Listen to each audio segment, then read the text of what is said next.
The City of Gold. Is it truly a metropolis made of precious metals? Or a paradise whose citizens never experience loss or suffering? Or perhaps simply a myth? Whatever it is, your adventurous nature says your next journey lies in the City of Gold.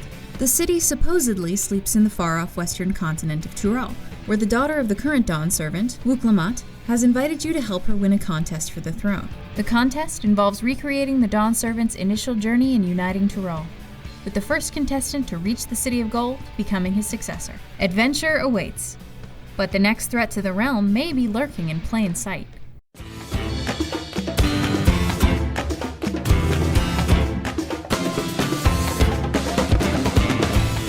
How exactly do you follow up an expansion like Endwalker, the end of a decade-long story?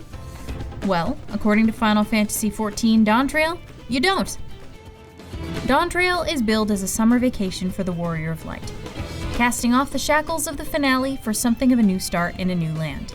As such, Dawntrail's story is very different from any of the other expansions, with Wuklamot serving as the protagonist and you as part of her supporting cast. While I think Dawntrail stumbles frequently in its execution, it has so much heart it's still hard not to love. I'm going to try and keep my critiques of the story as spoiler-free as possible, seeing as the game is less than a month old as of posting. Though if you want to play completely blind, you may want to skip to this timestamp.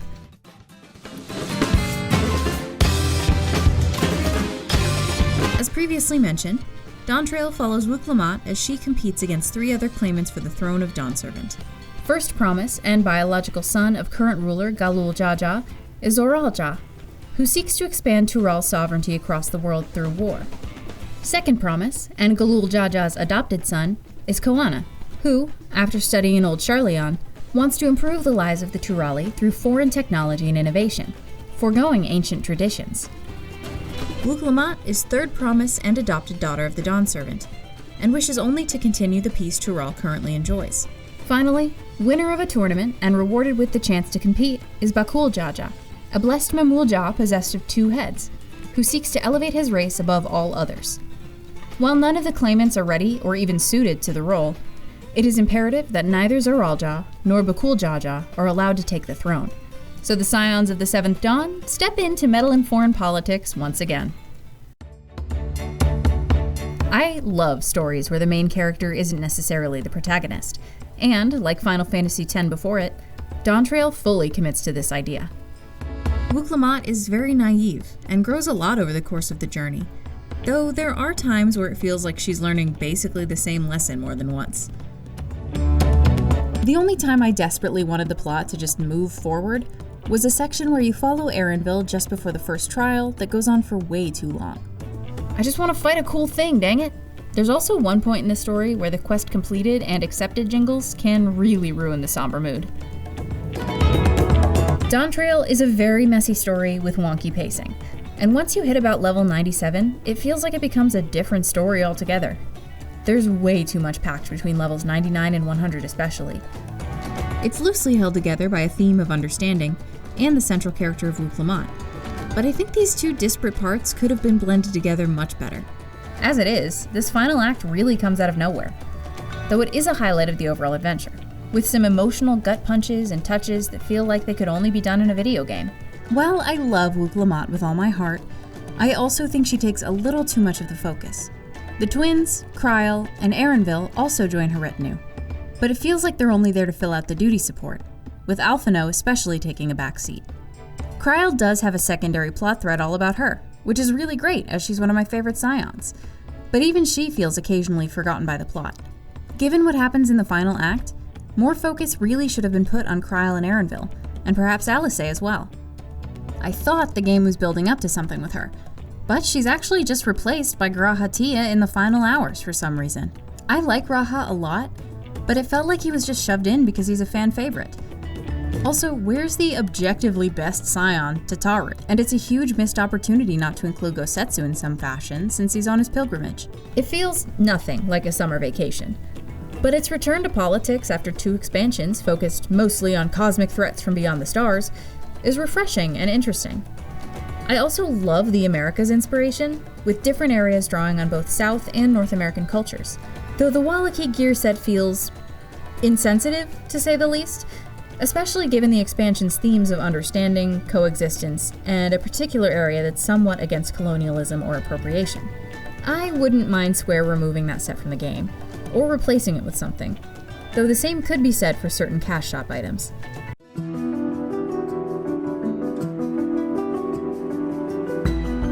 As usual, the music, sound, and voice acting are all phenomenal. The normal battle theme is incredibly catchy and energetic, while some areas later on surprised me with some compositions and genres I really wasn't expecting. Somehow, it all fits together perfectly, though I was very confused by certain Shadowbringers and Endwalker tracks making a return during climactic moments.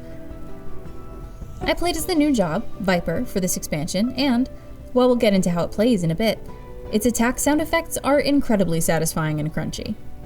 Finally, while the voice acting is good to great throughout, with some incredibly odd direction bringing things down overall, none of the performances quite match the heights of that one scene with Lena in Shadowbringers, which I see as the absolute peak of voice acting in Final Fantasy XIV.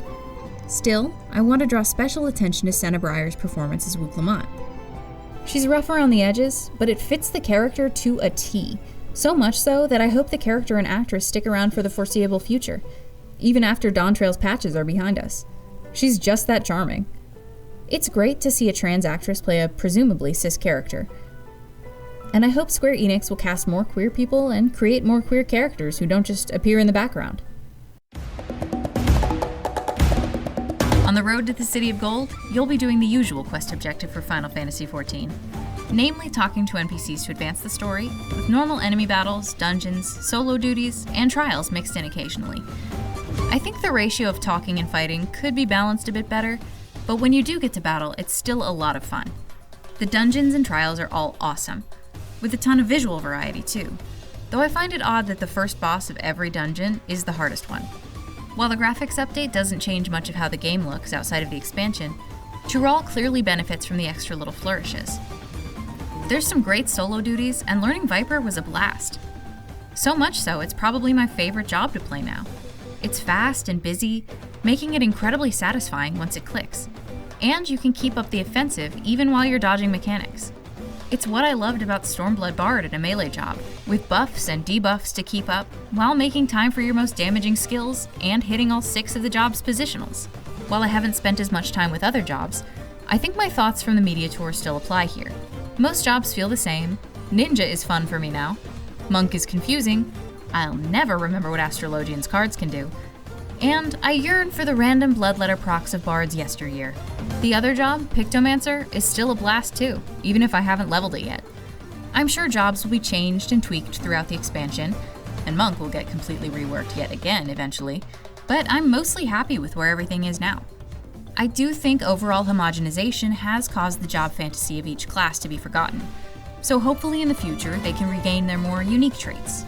Role quests also make a return here, and while I think those are neat, I really miss job quests.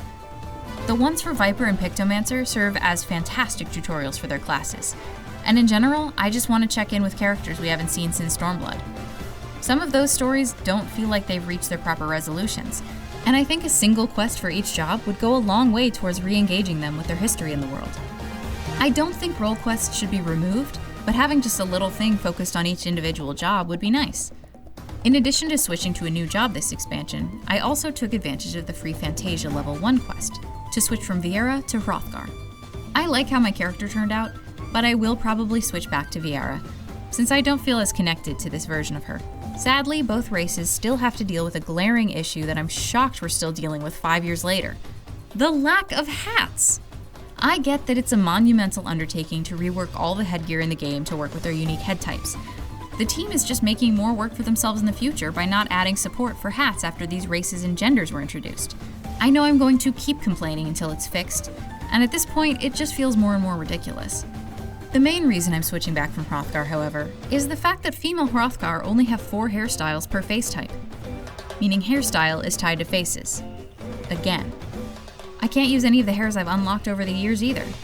Just like with hats, I'm baffled as to why the developers chose to kick the can down the road rather than fix the problem here and now.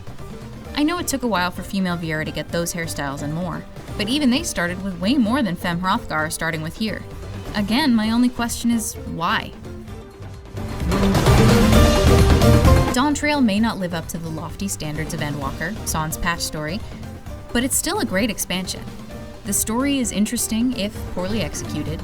The zones and dungeons hold a ton of variety, and each job is a ton of fun. Score 80. Final Fantasy XIV Dawntrail is very messy, but still greatly enjoyable. Wook is a lovable character who I hope sticks around, with a satisfying character arc tying in with the expansion's themes. Viper is a blast to play, and every dungeon or trial holds something new and unique. While the expansion isn't the best Final Fantasy XIV has to offer, it has so much heart, you can't help but smile.